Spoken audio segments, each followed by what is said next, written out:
ठीक है, तो 10 क्वेश्चन इंपॉर्टेंट, ठीक है, यही पैटर्न पे पढ़ेंगे। तो स्टार्ट करें। ठीक है, पहला क्वेश्चन जैसे हमारा है, किसी किसी टाइम मैं इस वाले बैच में बना दूंगा, किसी किसी टाइम दूसरे वाले बैच में बना दिया करूंगा, ठीक है। तो क्वेश्चन है पहला, ये 3rd चैप्टर से क्वेश्चन है सारे, कि graphically the pair of equation this and this represent two lines which are intersecting at exactly 1 point, is intersecting at exactly 2 point, coincident या पैरेलल, सही है। अब ग्राफिकली हमें दिखाना है, तो ग्राफ तो बनाने नहीं है इसके, तो हम क्या करेंगे, रेशियो वाला इस्तेमाल करेंगे पैटर्न, ठीक है। तो रेशियो वाले में क्या है कि आपके लिए यहां पर आप A1/A2 देखोगे, B1/B2 और C1/C2। अगर ये तीनों रेशियो सेम आए, मतलब A1/A2 equal to B1/B2 equal to C1/C2, तो लाइन कैसी होंगी, कोइंसिडेंट। क्या होंगी, कोइंसिडेंट। दूसरा है कि अगर A1/A2 equal to B1/B2 but not equal to C1/C2, तो लाइन क्या होंगी बच्चों, पैरेलल। क्या होंगी, पैरेलल। और तीसरा क्या है, अगर A1/A2 not equal to B1/B2, तो लाइन कैसी होंगी, इंटरसेक्टिंग, ठीक है, समझ गए। अब ये क्वेश्चन हमारे पास है यहाँ पर, तो A1/A2, ठीक है, x को हटा के A1/A2 में क्या आ जाएगा हमारा, A1/A2 6/2, तो A1/A2 हमारा कितना आ गया, 6/2, कितना आ गया, 3 आ गया। फिर B1/B2 साइन के साथ -3 और कुछ नहीं होगा तो -1, तो B1/B2 -3 और -1, ये दोनों भी कितना आ गया, 3 आ गया। फिर C1/C2 में कितना आ गया भाई, 10/9, ठीक है। तो आप इनको जब एनालाइज करोगे तो आप क्या देख रहे हो कि A1/A2 का रेशियो किसके इक्वल है, B1/B2 के, but not equal to C1 तो इस केस में लाइंस कैसी होती हैं, कैसी होती हैं, पैरेलल लाइन होती है, ठीक है। तो क्या आ जाएगा, पैरेलल, तो हम इस पे टिक कर देंगे, पैरेलल। सबको समझ आ गया क्वेश्चन, आराम से कर पाओगे एग्जाम में। अच्छा, एक चीज याद रखनी है कि जो हमारे कांस्टेंट है, या तो दोनों जीरो से उधर हो, राइट हैंड साइड हो, या दोनों ही लेफ्ट हैंड साइड हो। एक राइट हैंड साइड है, एक लेफ्ट हैंड साइड है, तो नहीं कर, तो मतलब चीजें गलत हो जाएंगी। या तो दोनों को राइट हैंड साइड रखो या दोनों को लेफ्ट हैंड साइड रखो, ठीक है। अगला क्वेश्चन देखते हैं, सेकंड क्वेश्चन है। तो 2 इक्वेशन दी हुई है हमें, इसमें भी हमें चेक करना है। तो A1/A2, यहाँ पर A1, इसका क्या है, कोफिशिएंट 1 है, और इसका कोफिशिएंट क्या है, -3 है। तो A1/A2 उसका 1 था, उसका क्या था, -3, इट मीन्स -1/3। B1/B2 करते हैं, यहां पर क्या है, 2 है, और इसका क्या है, -6 है, 2/6, ये भी कितना आ जाएगा, -1/। C1/C2 करते हैं, C1/C2 में ये कितना आ गया, 5/1। क्या दोनों शुरू के तो दोनों इक्वल हैं, पर तीसरा इक्वल है क्या, A1/A2 इक्वल है B1/B2 के, but not equal to C1/C2। अच्छा, अब देखते हैं क्या बोला गया है इसमें ऑप्शन में यूनिक सोल्यूशन, एग्जैक्टली 2 सोल्यूशन। अच्छा देखो, अकॉर्डिंग टू इक्वेशन हम इन नामों को क्या बोलते हैं, जो ग्राफ पे रिप्रेजेंट करते हैं। जब ग्राफ पे रिप्रेजेंट करते हैं तो कोइंसिडेंट, पैरेलल या इंटरसेक्टिंग कहते हैं, ठीक है। और जब इसके सोल्यूशन की बात होती है तो हम इनको दूसरे नाम से भी जानते हैं। अगर A1/A2 not equal to B1/B2, तो ये कैसा सोल्यूशन देता है, यूनिक सोल्यूशन देता है। कैसा देता है, यूनिक। अगर A1/A2 equal to B1/B2 equal to C1/C2, तो ये कैसे देता है, इनफाइनाइटली मैनी सोल्यूशन। क्या देता है। और अगर A1/A2 equal to B1/B2 not equal to C1/C2, तो क्या देता है, नो सोल्यूशन। क्या देता है, नो सोल्यूशन, ठीक है।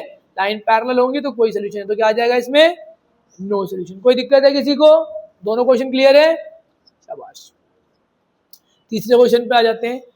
If a pair of linear equation is consistent then they lines will be. अच्छा देखो, कंसिस्टेंट के दो केस होते हैं। कंसिस्टेंट सुन लो, मैंने पहले बता दिया था कि a1/a2 equal to b1/b2 equal to c1/c2, तो ग्राफ इक्वेशन के हिसाब से वो क्या हो गई, कोइंसिडेंट हो गई। a1/a2 equal to b1/b2 not equal to c1/c2 तो पैरेलल हो गई। a1/a2 not equal to b1/b2 तो क्या हो गया, इंटरसेक्टिंग हो गई। एक दूसरा केस बनाया था कि अगर a1/a2 not equal to b1/b2 तो यूनिक हो जाएगा। तीनों इक्वल होंगे तो मैनी सोल्यूशन हो जाएंगे। शुरू के दो इक्वल होंगे, तीसरा नहीं होगा जाएगा तो क्या हो जाएगा, हमारा नो सोल्यूशन हो जाएगा। अब कंसिस्टेंट और इनकंसिस्टेंट देखो इधर, अगर ये दो केस आते हैं, पहला ये वाला और दूसरा ये वाला, तो सिस्टम ऑफ लीनियर इक्वेशन क्या हो जाएगा, कंसिस्टेंट। क्या हो जाएगा, और अगर ये वाला सॉल्यूशन आता है,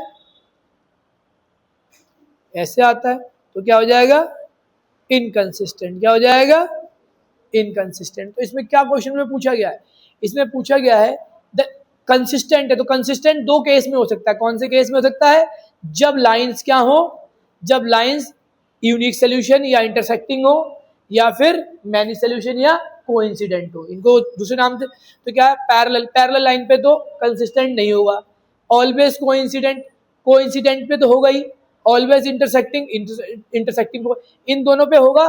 पर इन दोनों को अगर हम एक साथ लिखें तो क्या आ जाएगा, इंटरसेक्टिंग एंड कोइंसिडेंट। किस पे आ जाएगा, इंटरसेक्टिंग एंड कोइंसिडेंट। समझ आई बात।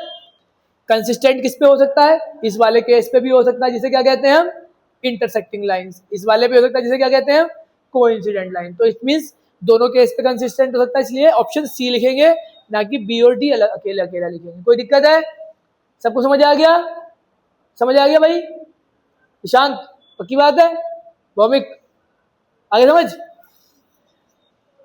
आगे चलते हैं। ये क्वेश्चन इंपॉर्टेंट है, एक ये इंपॉर्टेंट है, ध्यान समझना। y इक्वल टू 0 और y इक्वल टू -7 कौन से टाइप का सोल्यूशन होगा। कुछ बच्चे ना ध्यान से समझना, यहाँ पे y की दो डिफरेंट वैल्यूज है ना, एक 0 और एक क्या है, -7 है। ठीक है, सबसे पहले तो यही समझ जाओ कि इसका कोई सोल्यूशन नहीं होगा। क्या होगा, कोई सोल्यूशन नहीं होगा, दो डिफरेंट वैल्यूज हैं। उसके अलावा देखो, इसे अगर आप रिप्रेजेंट भी करोगे इक्वेशन को, ये हमारा ग्राफ है,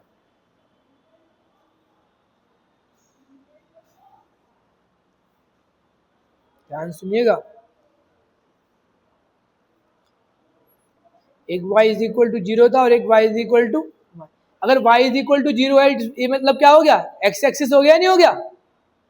x एक्सिस पे तो y की वैल्यू 0 मिलती है, तो एक तो ये लाइन हो गई हमारी y इज इक्वल टू 0, ये रिप्रेजेंट हो गया। ये कौन सी लाइन हो गई, इस लाइन पे हो गया y इज इक्वल टू, कोई दिक्कत है, x की कोई वैल्यू होगी पर y क्या होगा, 0। एक है y की वैल्यू -7, क्या है, -7, मान लो ये आ गई,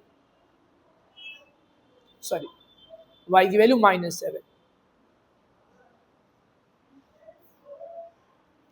ये -7 है ना, मान लो, तो y की वैल्यू क्या हो गई, -7। ये तो x की वैल्यू माइनस, हमेशा y की वैल्यू, एक जो y की वैल्यू दी ना, तो ये हमेशा हॉरिजॉन्टल लाइन होती है, क्या होती है, और अगर x की वैल्यू दी हो हमेशा कैसी होंगी, वर्टिकल लाइन होंगी। क्या होंगी, तो एक बार तो y की वैल्यू 0 रिप्रेजेंट हो गई, जो कि x एक्सिस में रिप्रेजेंट हो गई, और एक y की वैल्यू -7, मतलब x कुछ भी रहेगा, y की वैल्यू क्या रहेगी, हमेशा -7। y की वैल्यू क्या हो गई, -7, सीधे फिक्स्ड वैल्यू है। अब ये दोनों लाइनें क्या है आपस में, दोनों लाइनें क्या है आपस में, पैरेलल है ना, तो कोई सोल्यूशन मिल सकता है क्या, नहीं मिल सकता। तो इसमें क्या आ जाएगा, नो सोल्यूशन। क्या आ जाएगा, नो सोल्यूशन। कोई दिक्कत है किसी को, सबको समझ आ गया। वैसे भी y की दो डिफरेंट वैल्यूज हैं, तो y इक्वल टू क्या आ जाएगा, y नो सोल्यूशन। ठीक है, लीनियर इक्वेशन में दो डिफरेंट वैल्यूज नहीं आ सकती, क्वाड्रेटिक में आ सकती है। ठीक है, समझ आ गई बात, समझ गए मेरी बात। आगे चलते हैं, 5th क्वेश्चन। ये तुम्हारा होमवर्क है, दो लाइनें दी हुई है, कौन से टाइप का सोल्यूशन है कर लोगे, a1/a2 b1/b2 c1/c2। कोई टेंशन है, हो जाएगा। चलो आगे चलते हैं, 6th क्वेश्चन देखो, वैल्यू ऑफ k फाइंड करना है। क्या है, कोइंसिडेंट लाइन है। सबसे पहले इस पे जो इसमें हिंट दिया होगा उसको पकड़ना है। कोइंसिडेंट लाइन दी होंगी, इंटरसेक्टिंग लाइन दी होंगी, ठीक है, पैरेलल लाइन दी होंगी, कंसिस्टेंट दिया होगा, इनकंसिस्टेंट दिया होगा, यूनिक सोल्यूशन दिया हुआ है। तो इसमें क्या लिखा है, कोइंसिडेंट है। तो कोइंसिडेंट की कंडीशन क्या होती है बच्चों, A1 upon A2 equal to B1 upon equal to C1 upon C2, यही होती है। समझ आई बात, ये गिवन है, लाइंस कोइंसिडेंट है, ये गिवन है। कोई दिक्कत है यहाँ पर किसी को, सबको समझ आ रहा है ना कृष्णा।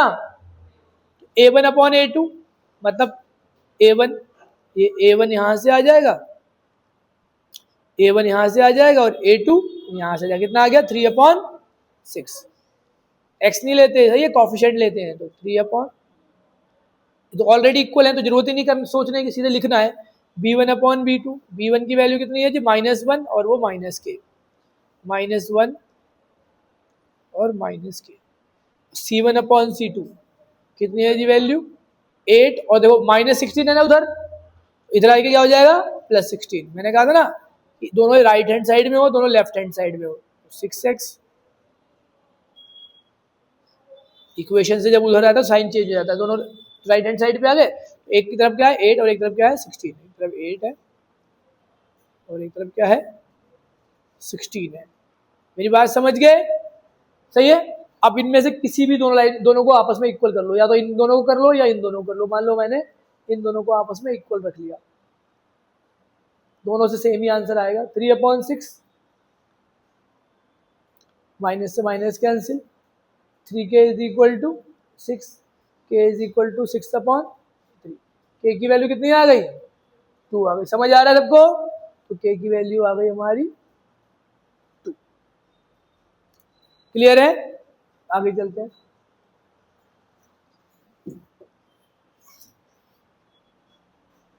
सेवेंथ क्वेश्चन देखो, पैरेलल दिया हुआ, क्या दिया हुआ है पैरेलल, ठीक है।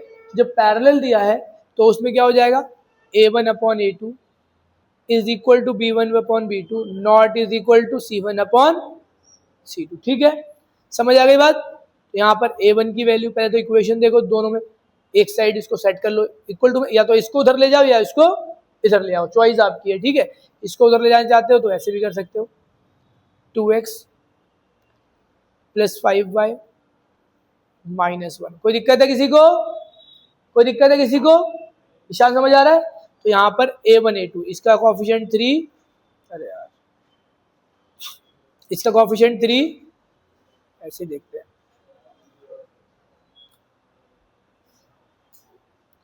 और उससे कितना आ जाएगा 2, 3/2।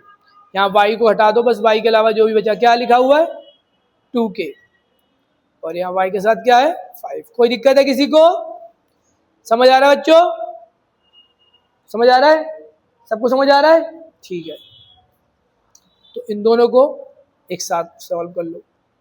हमेशा पैरेलल लाइन में ना दो जो इक्वल टू वाले होते हैं उनको सॉल्व किया करो। तो 15 is equal to 4k, then k is equal to 15/4। कोई दिक्कत है किसी को, समझ आ रहा है बच्चों 15/, ठीक है जी, समझ आ रहा है, सही से बैठ। 8th क्वेश्चन देखो, find the value of c find करना। इधर दोनों साइड राइट हैंड साइड में वैल्यू पड़ी है, तो कोई दिक्कत है नहीं, इक्वेशन को हिलाना ही नहीं है। क्या लिखा हुआ है यहाँ पर, इनफाइनाइटली मैनी सोल्यूशन या कोइंसिडेंट एक ही बात होती है। तो A1 upon A2 is equal to B1 upon is equal to C1 upon C2। It implies A1 की वैल्यू कितनी है c, ये 6, कुछ नहीं होगा तो क्या होगा यहाँ पर 1 होगा, पर साइन के साथ -1, यहाँ पर -2, ये 2 और ये, ठीक है। इन दोनों को सॉल्व कर लेते हैं।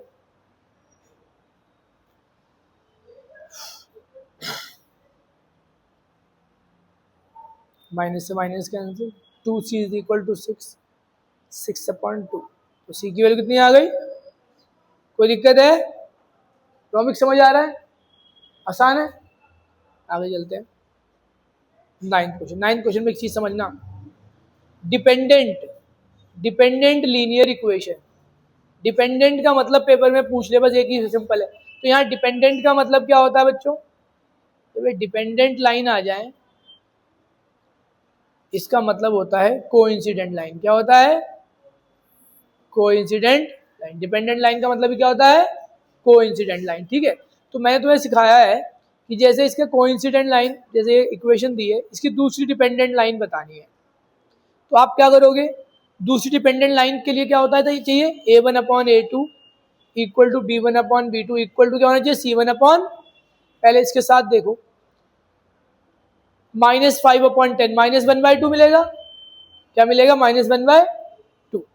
या ऐसा देखो, जैसे मान लो ये 10 है, तो अगर 2 से मल्टीप्लाई करूं तो 10 14 4, ठीक है, पर माइनस का यहाँ पे भी सब 2 से मल्टीप्लाई हो रहा है। अगर मान लो इसे मैं 2 से मल्टीप्लाई कर दूं,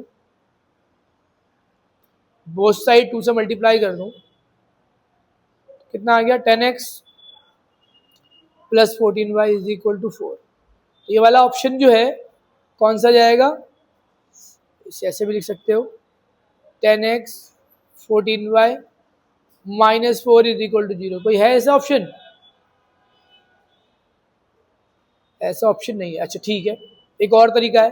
अगर इसे मान लो -2 से मल्टीप्लाई कर देता, किससे मल्टीप्लाई कर देता? -2 से।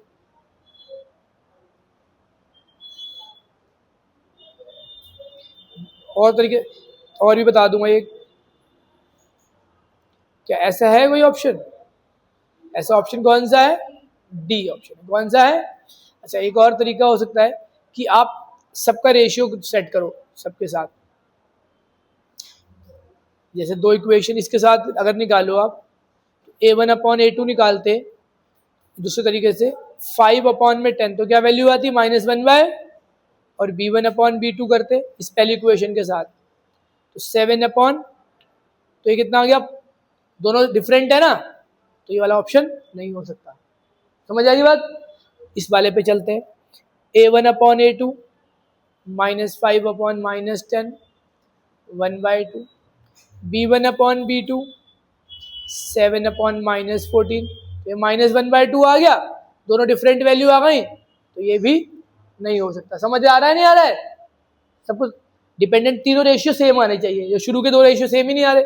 इसके साथ चलते a1/a2 -5/10, तो 1/2, b1/b2 7/14, ये भी 1/2। अब c1/c2 करते अगर, तो c1 यहाँ कितना है? 2 है, और उधर जाके क्या हो जाता है वो 1, तो ये कितना आ जाता है? -1/2। तो शुरू के दोनों बराबर आ रहे हैं पर तीसरा बराबर नहीं आ रहा, तो इसलिए ये वाला भी नहीं हो सकता। यहाँ देखो, -5/10 -1/2, 7/14 -1/2, और 2/-4 ये भी -1/2, तीनों सेम आ गए नहीं आ गए, इसलिए डी ऑप्शन है। या तो किसी नंबर से मल्टीप्लाई करके चेक कर सकते हो, ठीक है, प्लस या माइनस जो भी हो रहा, या फिर तीनों का रेशियो सेम आ जाए तो डिपेंडेंट लाइन हो जाएगी। कोई दिक्कत है? समझ आ गया? एक लास्ट क्वेश्चन और देखो, आधे घंटे क्लास थी, 10 क्वेश्चन ही कराने थे। इसमें क्या है कि कोइंसिडेंट है। क्या लिखा हुआ है? कोइंसिडेंट। अब कोइंसिडेंट में क्या हो सकता है? एक ही लाइन पे लाई करते हो, डिपेंडेंट को ही कोइंसिडेंट बोलते हैं ना, अभी बताया था। डिपेंडेंट या कोइंसिडेंट, जहां पर a1/a2 इक्वल टू b1/b2 या इक्वल टू c1/, कोइंसिडेंट आ जाए, मैनी सोल्यूशन आ जाए, सही है ना, एक ही बात होती है। तो हमें गिवन है coincident, it means a1/a2 equal to b1/b2 equal to c1/c2।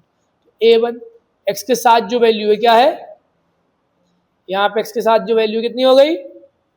b1 जो y के साथ है, और b2 जो y के साथ है। सबको समझ आ गया? c1 देखो दोनों एक ही साइड है तो कोई दिक्कत नहीं है, 3/, ठीक है, या तो इन दोनों को साथ रख लो या इन दोनों को रख लो, ठीक है। यहाँ पे चेक करेंगे दोनों को, देखो इधर ध्यान सुनना। यहां पर पहले इन दोनों को एक साथ रखा, तो ये आ गया a² minus a is equal to 4, sorry a² minus A, हाँ सही है, is equal to 4 minus a -4 is equal to 0। इसके मिडिल टर्म स्प्लिट होंगे? इसके तो मिडिल टर्म स्प्लिट हो ही नहीं सकते। एक मिनट रुकना जरा। a/2 2/a minus Y and 3/2, ठीक है। ए की वैल्यू निकालनी है, ए स्क्वायर माइनस ए, 2 या 4, ए स्क्वायर माइनस ए, इसके मिडिल टर्म स्प्लिट होंगे नहीं, डी वाले मैथड से भी अगर करें तो चाहिए थे। चलो अभी हम चेक कर लेते हैं, इसको यहीं पे छोड़ दिया, ठीक है, क्वेश्चन सही है नहीं, यहीं पे छोड़ दिया, अभी आगे चलते हैं। दूसरा क्या है, इन दोनों को भी साथ रख सकते हो, है ना, तो 2 अपॉन में a minus 1 is equal to 3 upon, कोई दिक्कत है, 2 2 या 4, 3a माइनस 3, 4 माइनस का आ जाएगा plus 3 is equal to 3a, 7 is equal to 3a, a की वैल्यू कितनी आ गई 7 अपॉन 3, a की वैल्यू आ गई 7 अपॉन 3। ऑप्शन में तो 7 अपॉन 3 है नहीं, या तो इस क्वेश्चन में कुछ मिस्टेक है, a अपॉन 2, 2 अपॉन में a माइनस 1, 3 अपॉन में 2, सही है।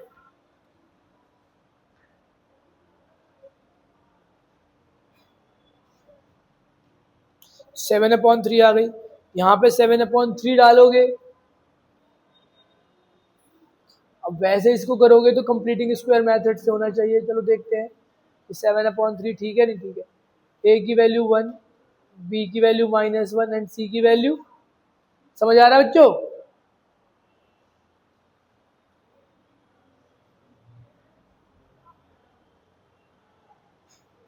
ये 1 आ गया, नेगेटिव आ गया है ना, root does not exist,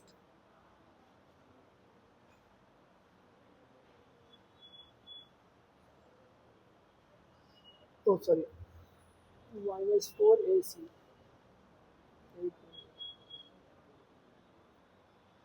4, a की वैल्यू कितनी है 1 है और c की वैल्यू -4,